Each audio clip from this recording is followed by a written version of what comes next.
Hello, everybody. Welcome to another lesson in art appreciation. Today, we are going to discuss modern and contemporary arts. These are our learning outcomes. By the end of the lesson, you should be able to first differentiate modern and contemporary art, show the relationship of modern and contemporary art, and discuss the significant historical events that informed and inspired the different movements under contemporary art.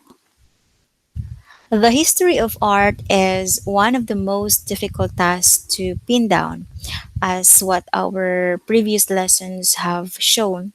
Significant ideas, preferences, and dominance of styles, media, and mode of production were the definitive characteristics that segment art history into identifiable periods and movements. Identifiable, but not necessarily precise. It is crucial to note that the periods and movements of art are themselves testament to the connection of art and culture in the everyday life.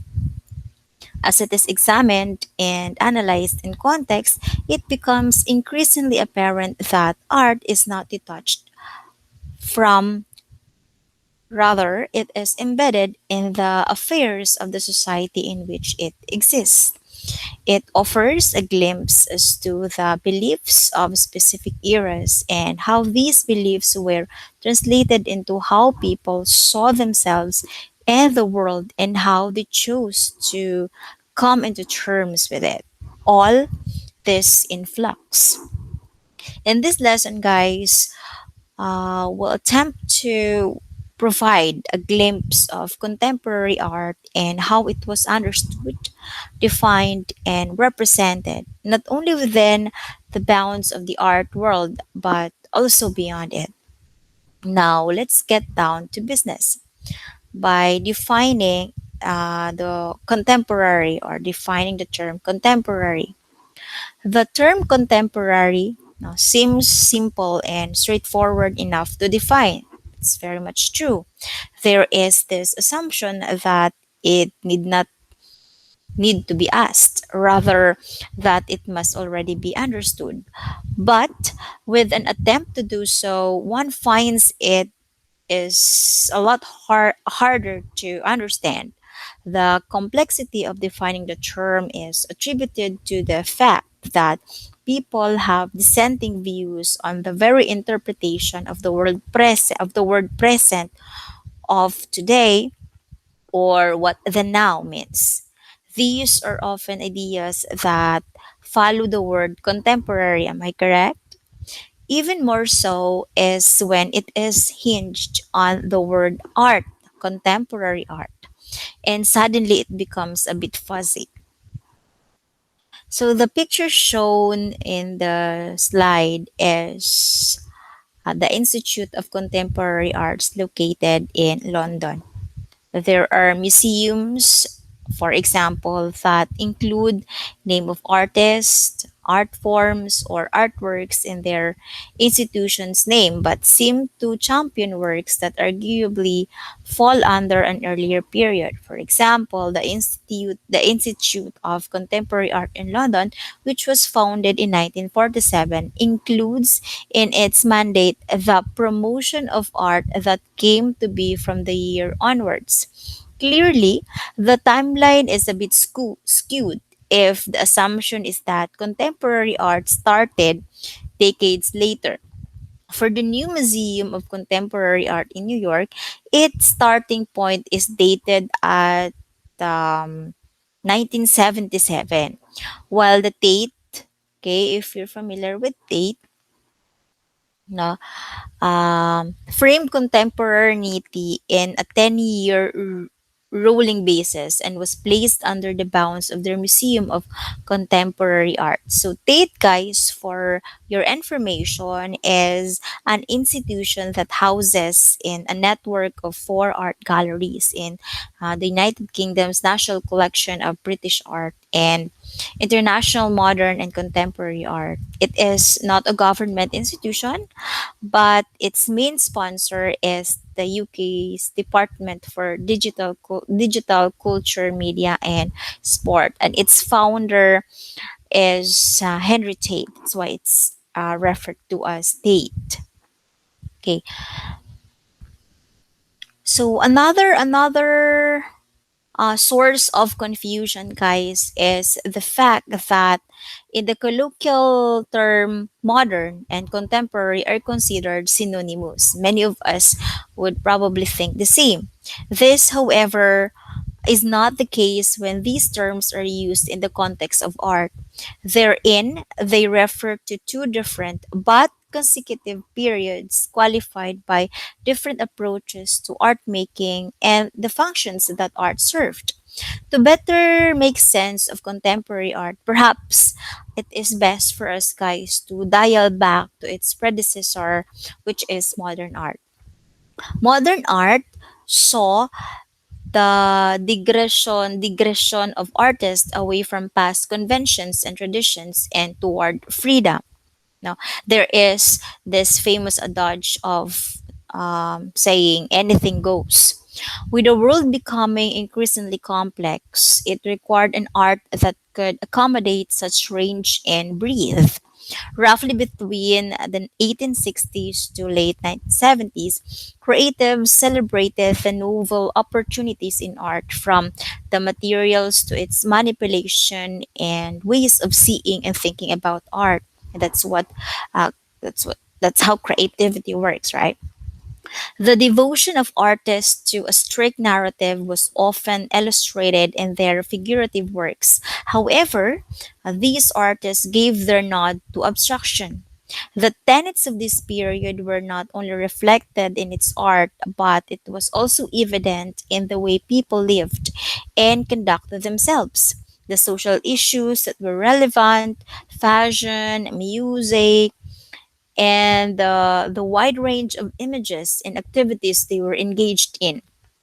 These particular periods saw the heavy mass production of goods, along with the encouraging environment made possible by industrialization, new technology, urbanization, and the rise of commercially driven culture. There was also a palpable secularization of society, interest in nature, and and the primacy of the self and individuality. Artists were committed to developing a language of their own, something that is original but representative. What this means is that What this means is that artists drew the world, but in his or in their own terms.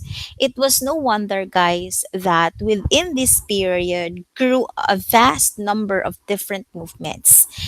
And as you have already learned in the previous lessons, the ones that I asked you to make a video presentation of, there were quite a lot of art movements about and the different periods. And these movements characterize different artworks, different features of the different artists on those periods. The period that ensued was touted contemporary art in this case. In order to move forward, guys, it is necessary to underscore that this can be better understood after a starting point has been established. Compared to the dense taxonomy of modern art, contemporary art had fewer isms. ISMS or isms. Perhaps this was also due to the fact that it is still unfolding. It's evolving. There isn't much, but surely we cannot tell for sure as it is current. No, there are so much things that might happen as how much art has been evolving so far.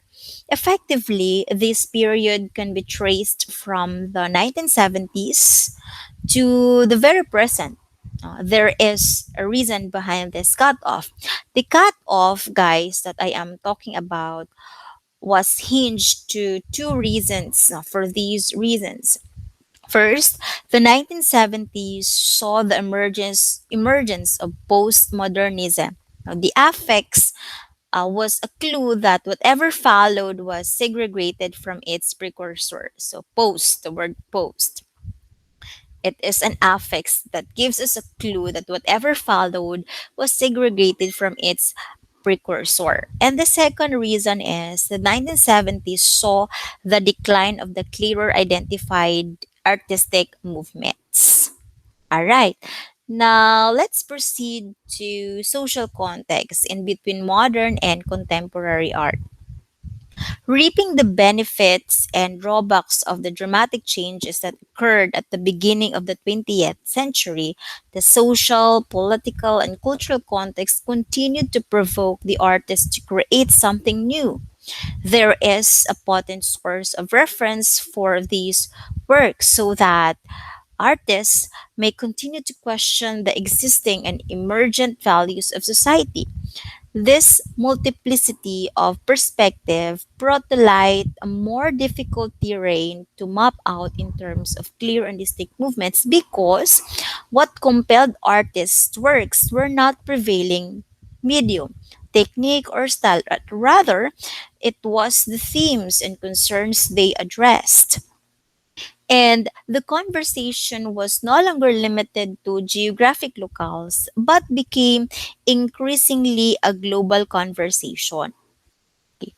Art may be spoiled for choice. In a world where nothing is seasonal or regional anymore, there is no home based from which to operate. And so, the arts today can be seen as responding to a number of issues, some from within their own structures of means and techniques, some more widely understood as issues within society.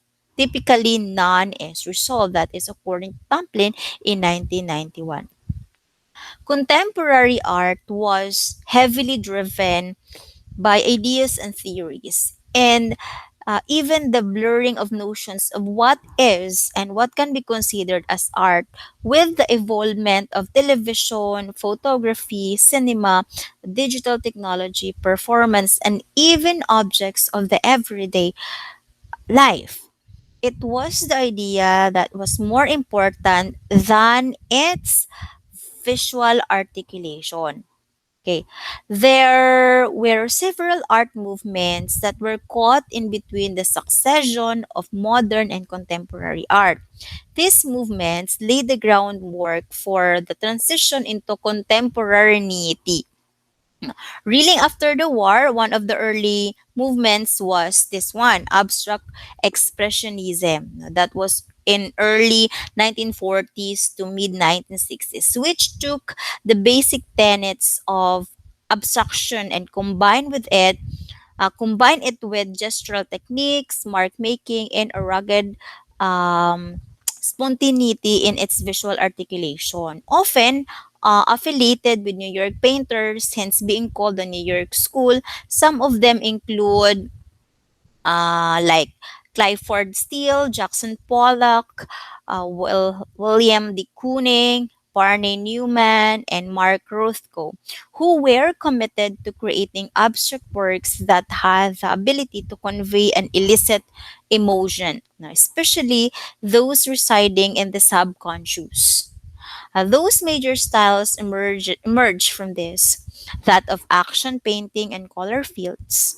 Action painting underscored the process of creation in that it showed the physicality, direction, and most often the spontaneity of the actions that made the drips and strokes possible.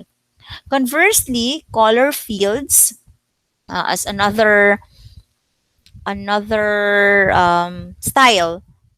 Color fields emphasize the emotional power of colors. From the vivid demarcations to the more toned down transitions, these bands of color were akin to the effect of landscapes. Next, creating energy was at the center of what we called op art or optical art. This is in This was in early 1960s onward. Now, much like what was discussed in the lesson on the elements of art, if you can still recall, that dimension can be implied even on a two-dimensional surface or plane. Optical art relied on creating an illusion to inform the experience of the artwork using color, pattern, and other perspective tricks that artists had on their sleeves.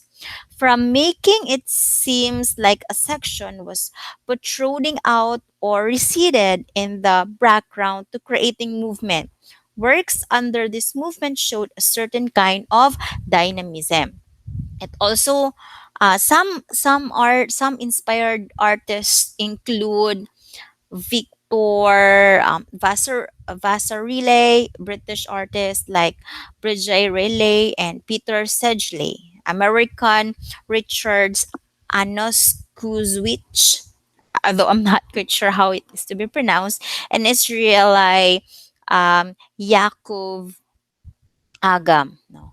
Other artists expanded their works to include other materials such as nails, plexiglass, and metal rods, including like artists like Jesus Soto, Genther Uker, Enrico Castigliani, and Carlos Cruz Diaz. So these are some of the artists that expanded the works of uh, those artists which are inspired to creating optical arts. Okay, so the quest for actual movement in the works created were responded to by another kind of art, which is kinetic art, which was in early 1950s onward. Harnessing the current and direction of the wind, components of the artwork, which was predominantly sculptural, most were mobiles and even motor driven machines, was an example of how art and technology can be brought together, as the term implies, no? Kinetic. Artists known for creating kinetic art were Nawum Gabu, Alexander Calder, John Tingley, Bridget Riley, and Nicholas Scoofer. One of the most recent kinetic artists to gain attention is Theo Jansen with his massive sculptures, or beasts, as he likes to refer them. So using plastic tubes and PVC pipes, he has created several life forms that took over the seaside. So actually a lot of them. Okay. In Japan naman, okay, during the post-war, platforms that were grounded on movement and a sense of dynamism were utilized to convey ideas attached to the newfound freedom, individuality, and openness to the international sphere. This is termed Gutai. Okay, this was in 1950s to 1970s, which means embodiment or concreteness. It preceded the latter forms of performance and conceptual art. The goal was not only to explore the materiality of the implements or elements used in the performance, but also to hold a deeper desire to make sense of the relationship that is struck between the body, the movements, and the spirit of their interaction during the process of art creation. Gutai is a Japanese term, of course, straddled between multiple platforms from performance, theoretical events, installation, and even painting. The founder of Gutai Art Association, or Gutai Group, was Yoshihara Hiro in 1952. Other known Gutai artists were Tanaka Atsuko, Saburo Murakami, Kanaima Akira, Murakami Saburo, and Shimamoto. No. One that is quite popular is this one by Kazuo Shigara, okay? Entitled Challenge to the Mud in 1955. So this is it. This was Uh, this is at the first Gutai Open Air exhibition in Tokyo in 1955. So, what is this Gutai? What is this Gutai artwork? This one. Okay, a little background. So, post-war artist Kazuo Shigara's Challenging Mud in 1955 is a performative painting of Shiraga propelling himself through a pile of shapeless wet mud in an outdoor exhibition. The artist begins by stripping off his clothing to only white shorts and enters a shallow mound of wet mud, rocks, and clay. As Shiraga sinks into the pool of mud, he begins to agitate, transforming the mud into compositional shapes with his body. The challenging mud guys um, challenging mud performance took place in the first Gutai Art exhibition in 1955. This is a non-traditional outdoor exhibition in Tokyo. The work is presented as a performance and site of action, which active audiences that um, kept multiple forms of documentation. The active real time engagement of the committee and audience of this performance presents a dialogue between the collective and individual. Shiraga's ephemeral performance transcended the limitations of painting, space, and the canvas, becoming an extension of his practice and political resistance. Another Another movement was minimalism. I'm sure you guys are mostly familiar with this one, minimalist, as how we call it, which cropped up in the early 1960s in New York, and saw artists testing the boundaries of various media. It was seen as an extreme type of abstraction that favored geometric shapes, color fields, and the use of objects and materials that had an industrial sense. No? The new art favored the cool over the dramatic, okay, in which their sculptures were frequently fabricated from industrial materials and emphasized anonymity over the expressive excess of abstract expressionism. Now, painters and sculptors avoided overt symbolism and emotional content, but rather its attention is called to the materiality of the works. It's according to Wolf, which date is not stated.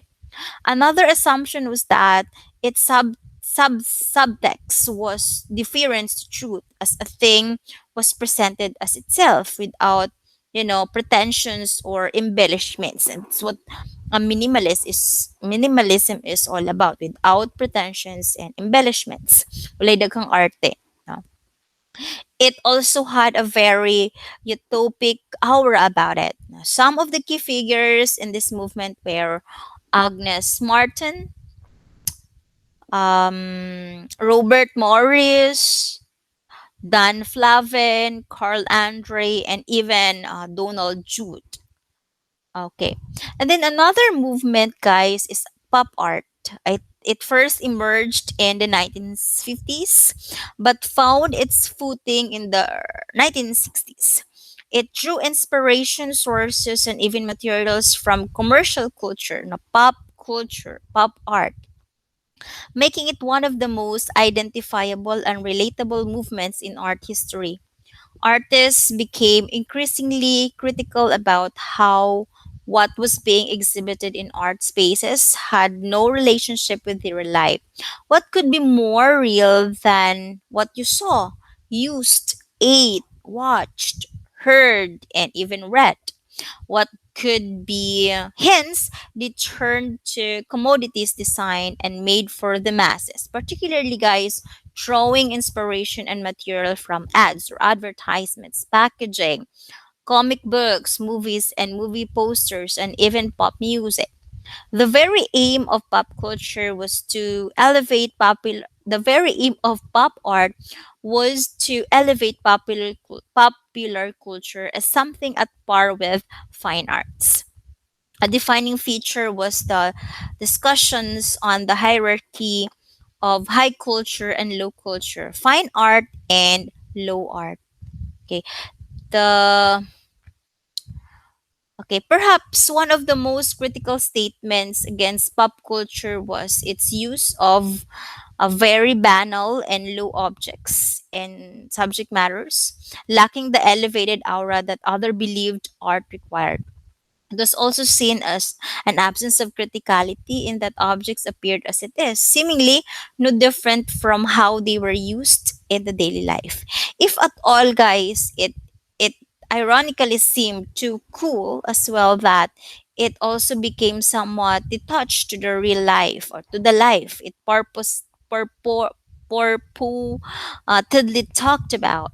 Some of the artists that are most identified with pop art are Andy Warhol, James Rosenkist, Glaze, Adelbert, Richard Hamilton, and many more, with a number of them coming from careers in the commercial art as illustrators, graphic designers, and even some of them are billboard painters. No, it is because of these their works had a seamless quality about it. But perhaps, guys, the most pertinent movement that solidified the move to contemporary art was postmodernism. By the very name, it was a nudge to formalize the critique toward modernism and its claim over art for the better of the 20th century. More than anything, it was grounded on the shifts in the belief system that were in place in the 1960s. First used in 1970, the term was difficult to affix to any style or theory, and perhaps that was the whole point of it. Postmodernism encroaches on other smaller movements that included conceptual art, neo expressionism, feminist art, and the young British artists of the 1960s, among others.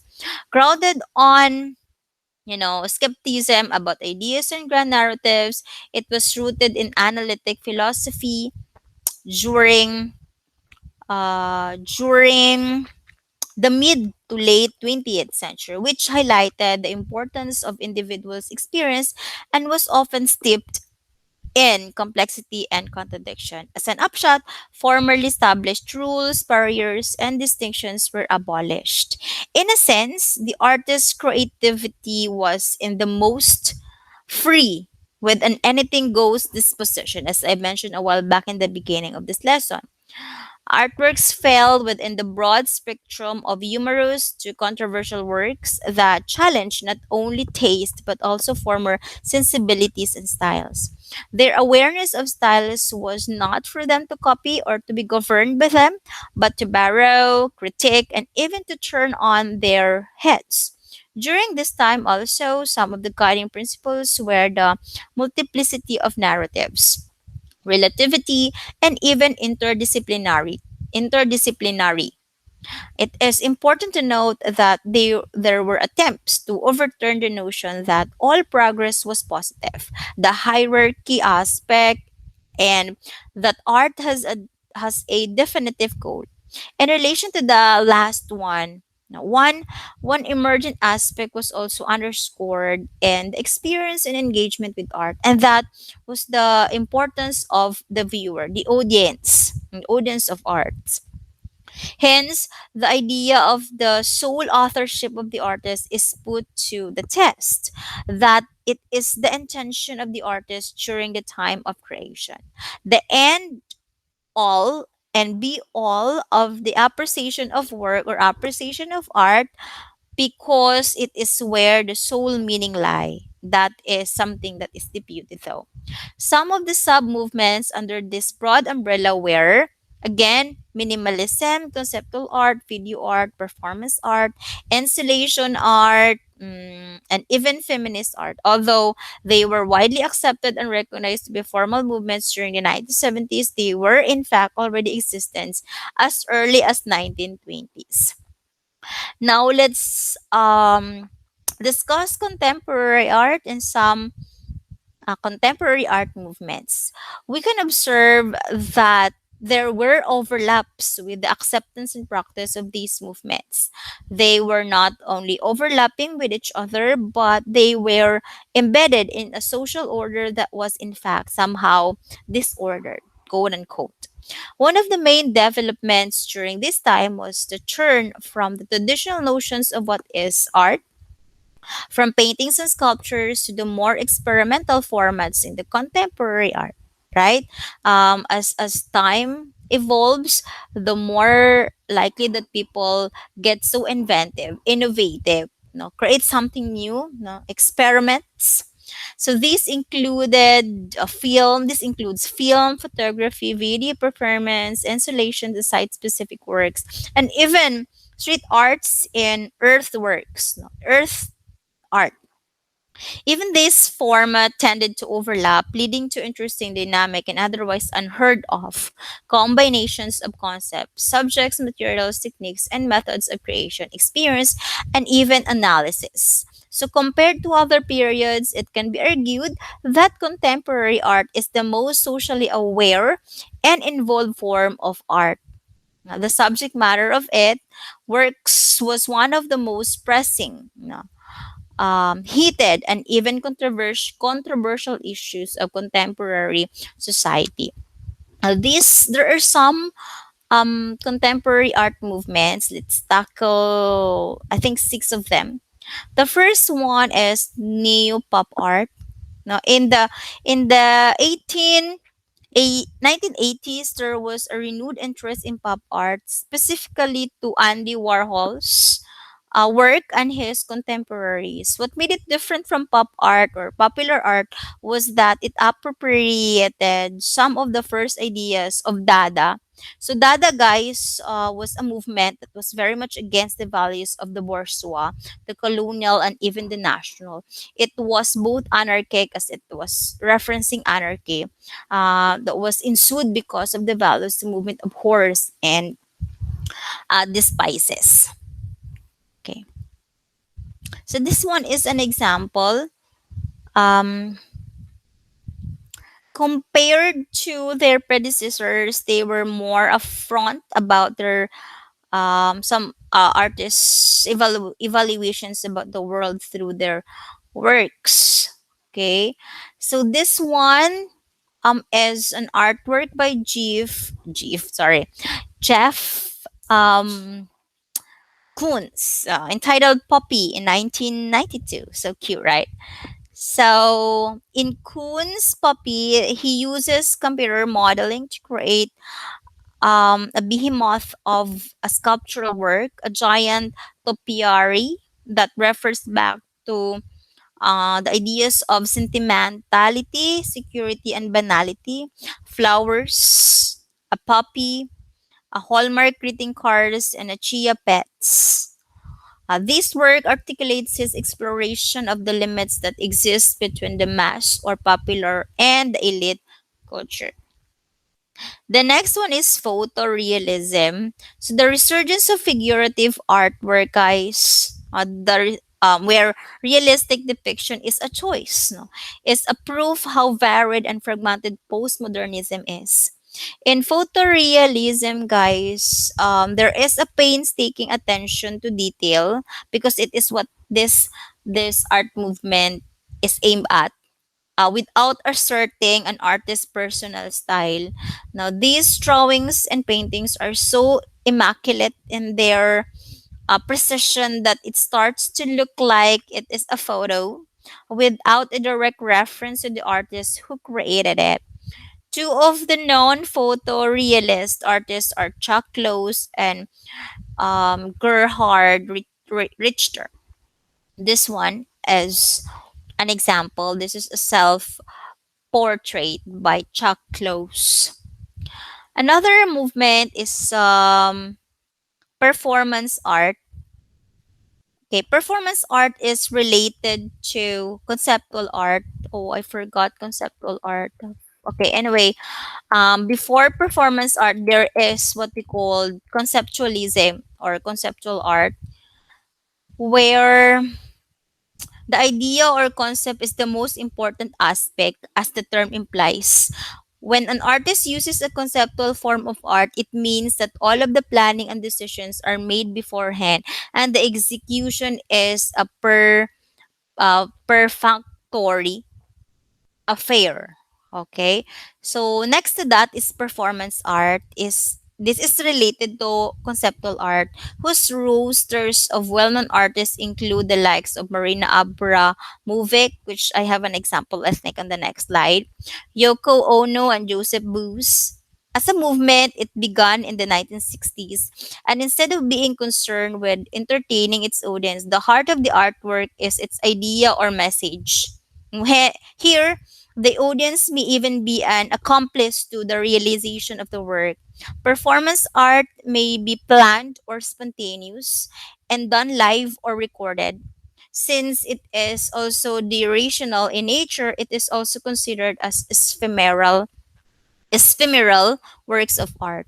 An interesting proposition is that performance is not about the medium or the format, but rather it is how a specific context is made in which, through engagement or interaction, questions, concerns and conditions will be fleshed out. So this one as an example, this is Rhythm Zero that was in 1974. So, Rhythm Zero, a little background, was an exemplary work of Abramovic's.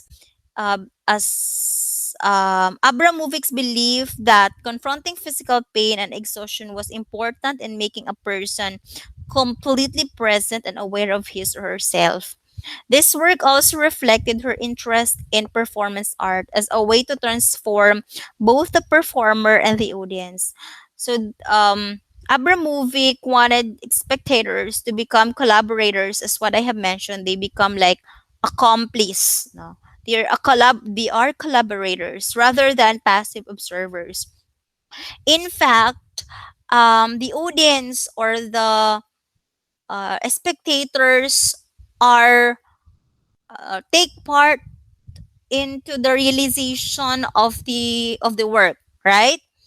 So here they physically directed the actions, while in other performances Abramovic involved the audience through a dynamic exchange of energy. So in Rhythm Zero, guys, the audience divided itself into those who sought to harm Abramovic, holding the loaded gun to her head, and those who tried to protect her, wiping away wiping away her tears. So ultimately, after she stood motionless for 6 hours, the protective audience members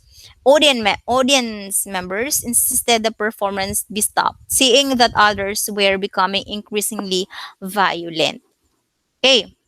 Next, guys, is installation art. So, compared to traditional art formats, installation art is kind of an immersive work where the environment or the space in which the viewer steps into or interacts with going around installative art is transformed or altered. Usually, large scale installation art makes use of a host of objects, materials, conditions, and even light and aural components. So, these works may also be considered site specific and may be temporary or ephemeral in nature. Well known installation artists are Alan Capro, Yaya Kosama, and Dale Chihuly.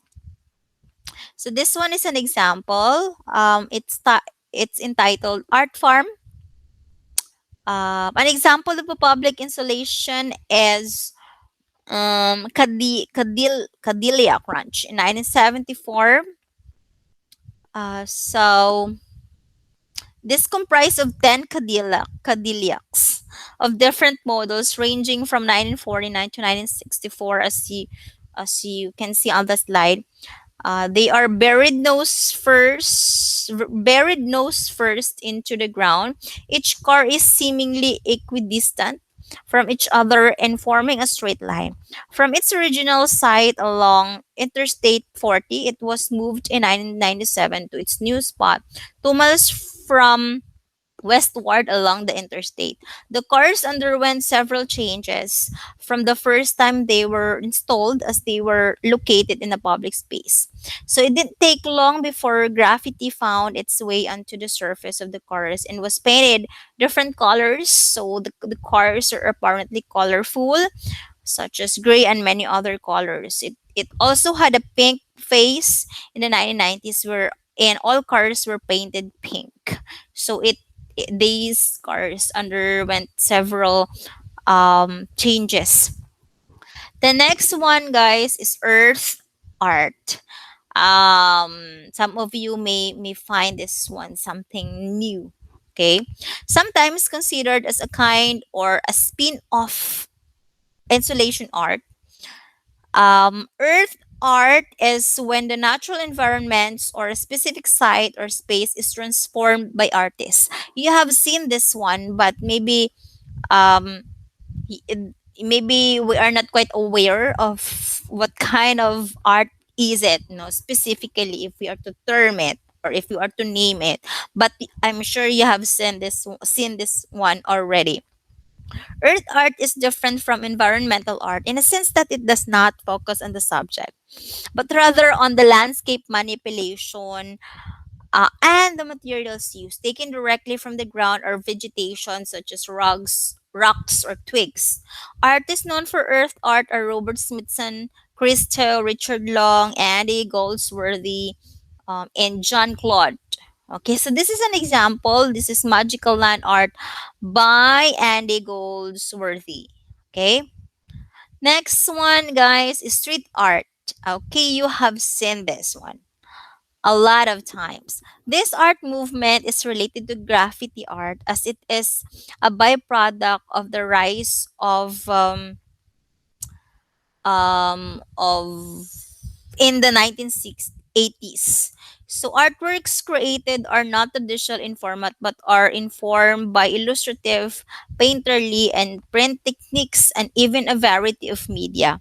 Now, some of the examples of this include murals. You have seen murals along streets, right? Stenciled images, stickers and installations, or installative sculptural objects, usually out of common objects.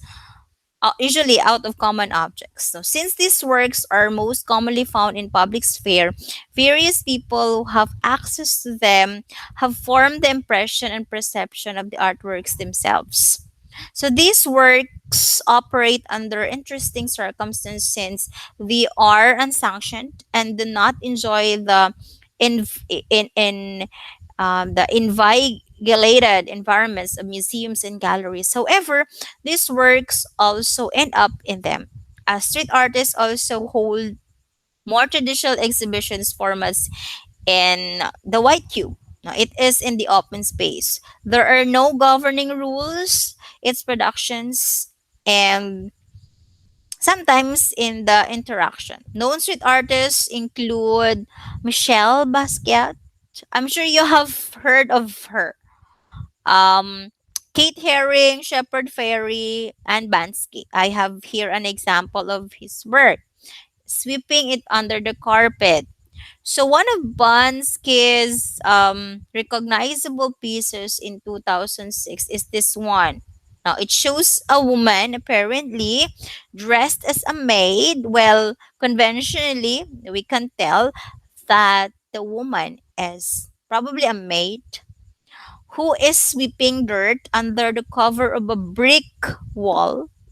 Yeah, the piece is said to represent the Western world to deal with global issues such as AIDS epidemic as being the main issue in 2006, if you can recall. Right. So, um, basically, guys, contemporary arts deal with not so conventional styles, diba? Techniques compared to those art movements that were previously discussed, which were also discussed, which were your assignments in the video presentation. Okay, so some of the artists and movements discussed are examples of a rich array of works produced and a rich array of works produced and are still being produced today because it is still going ongoing. The 21st century is steeped in promise and excitement. Because we always look for something new, diba? That is very innate to us. To artists always find their way into creating something creative. Okay. Although some of the movements discussed may have waned or are no longer being practiced, now new artists with their own creative imagination and ways of producing art are changing the landscape once again. It would not be surprising, yeah, if in the future art students or maybe you guys, no, will be confronted with even more diverse movements, perhaps a new art movement, okay, aside from those that were discussed here in this lesson, that would attempt to come into terms with with whatever movement you might there might be in the future, okay, and which may reflect which may reflect humanity in the future society and the world in which we live in. All right, I think that's all, guys. Thank you for listening, and I hope that you guys are learning from this lesson. So thank you very much and have a good day and stay safe, everybody.